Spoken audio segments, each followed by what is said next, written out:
Assalamu alaikum everyone. I hope you're all doing well. It is soon Ramadan, which is crazy to think about. It's already here. And I wanted to talk about some things that has really helped me first when I converted and still. I still consider myself a new Muslim. I've had my highs, I've had my lows regarding Iman.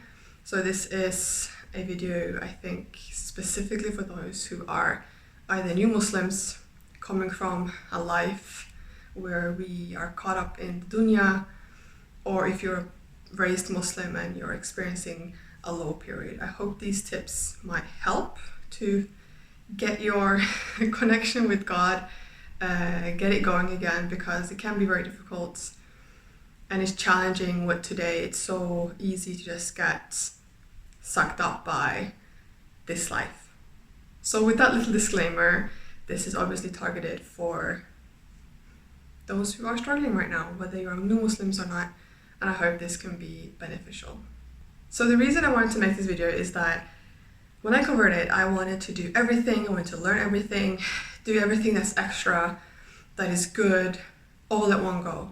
And I went on for a long time just stressing, I think, with I have to do this extra, I have to do this extra, like everything I have to do extra, that the quality of the obligatory things I was doing lessened. It wasn't as great. And in my personal opinion, you should always focus on the obligatory aspects first and foremost. Do your best to perfect those. I'm not saying don't add, say, like a sunnah prayer. But if you're already struggling with your obligatory 5 daily prayers, then you should rather, in my opinion, spend your time, energy, and effort into perfecting the obligatory ones. So again, first and foremost, make sure that you are doing your best, that you're focusing on your obligations, the obligatory prayers, eating, doing your best with your situation, especially if you're a weaver or living somewhere where there's not, say, much halal foods. Do your best regarding eating halal, and of course staying away from the haram, whether it's foods or whatever. Do your best sticking to the halal and staying away from the haram. So being a revert, or being maybe a raised Muslim and finding Islam again, whatever your situation is, I can personally speak for myself again, but we have spent majority of our lives being caught up in this worldly life. We've been caught up in pleasing the creation of Allah, pleasing people, getting validation from other people, wanting validation from other people, and not really thinking about our actions, the consequences, in the same Islamic manner, in the same way we do when we are Muslim and we are aware of Islam. It's a whole different perspective. I'm not saying again that non-Muslims don't think about their actions. It's not that, but not with the Islamic perspective. And going from that to all of a sudden, even though it might have grown on you, you now you're now God-fearing. You are thinking about your actions. Am I doing this? Who am I doing this for? Am I doing this to please Allah, or am I doing this to please people? We constantly think of our actions, and it's such a big shift, like big mental shift from our previous life in a way, that we go from not being aware or thinking about it or bothering about it to now it's a big change. So these tips I hope can help. I hope they can help you connect or reconnect with God. And these tips are also things that I have personally again done, that I'm still doing, because we have highs, we have lows, and whatever it is, whether it's a small tiny piece of time, energy, or effort spent to work on your relationship with God, it is better than not. It is so much better than just not bothering or just slipping away from the true path. So with this whole intro, here are my little tips.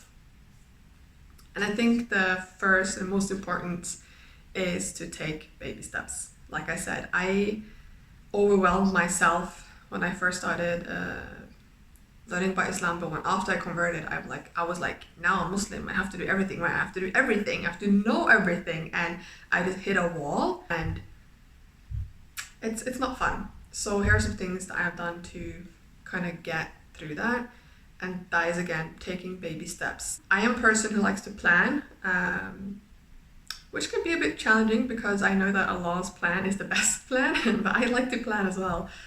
It's a struggle, but recently I have sat down every beginning of the month, preferably, or even beginning of the week, but say beginning of the month, I will plan my month. I will plan the goals that I have, whether it is like house chores that I want to do, hang up curtains, cleaning out the closet, or Islamic stuff or like religious stuff that I want to focus on, and work stuff, hobbies, whatever. I like to write it down, to kind of have it on paper, and I will hang it up on my fridge or whatever, so I can just check off, and it's very satisfying getting to like, yeah, I finished it. For me, that really works. Maybe it'll work for you. We all work differently. But yeah, I will write down the things that I want to complete regarding my deen. Even if it's just 10 minutes a day. 10 minutes is not much.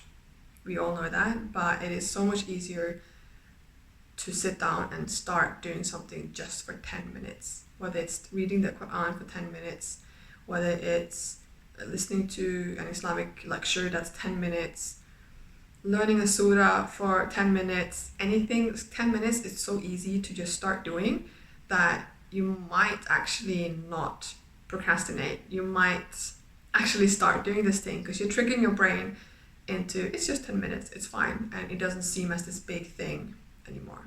So put a timer on, like literally put a timer on and sit for 10 minutes focusing on this one task that you want to do.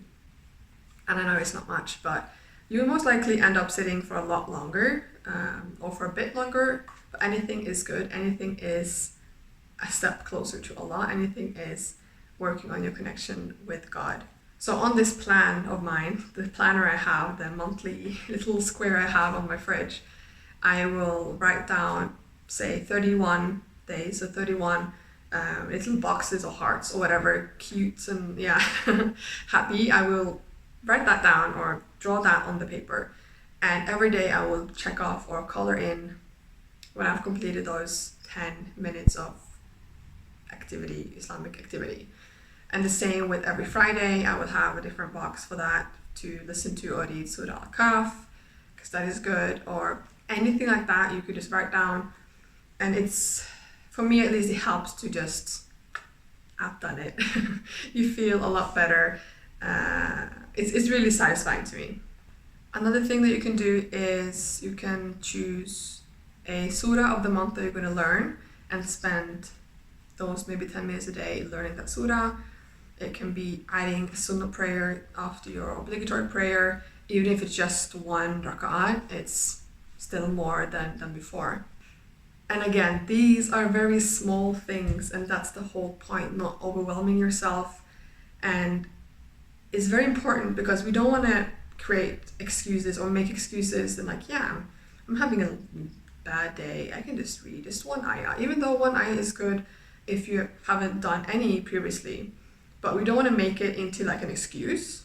But again, we also have to be realistic. If you're a person who's really struggling right now and just reading one ayah would help you, then that is great. Then you do that, and don't feel bad that you're not reading 30 or you're not reading 2.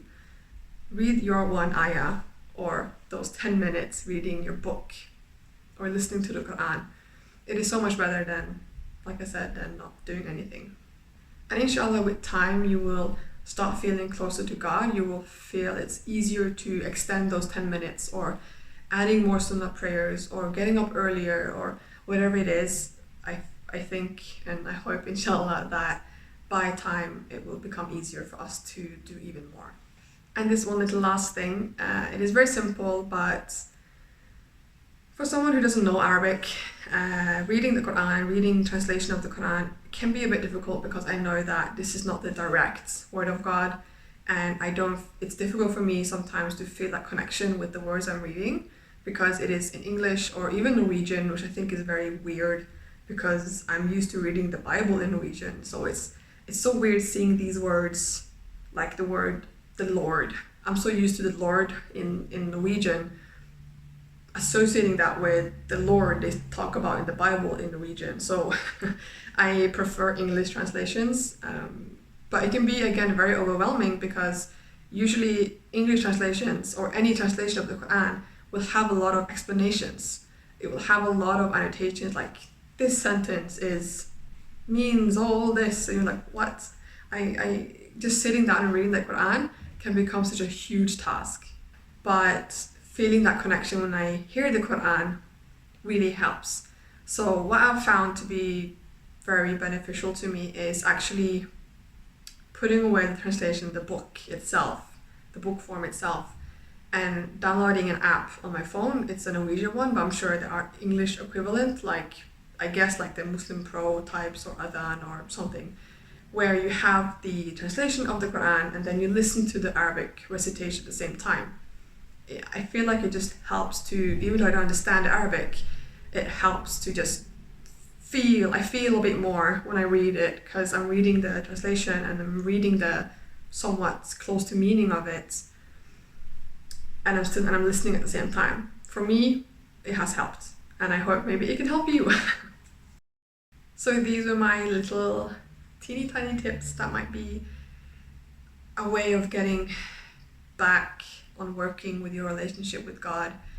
Even though there are tiny steps, baby steps, it is a step closer to Allah and not a step further away. It is not a step backwards, and that means everything.